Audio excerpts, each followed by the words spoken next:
Welcome, in front of me is a Samsung Galaxy A12s, and today I'll show you how to wipe cache partition on this phone.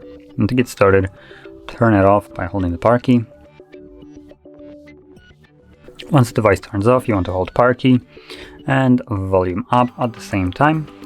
And when you see the Samsung Galaxy logo on the screen, let go of the power key but keep holding volume up. And there's the Galaxy, so let go of the power. And now we are in recovery mode, so you can also let go of the volume up. And in here you will need to use volume keys to navigate through this menu in order to select wipe cache partition and then confirm it with power key.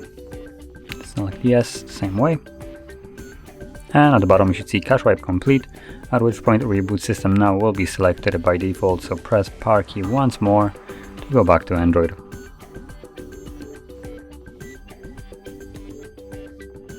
And as you can see, we're now back in Android. So, if you found this video helpful, don't forget to hit like, subscribe, and thanks for watching.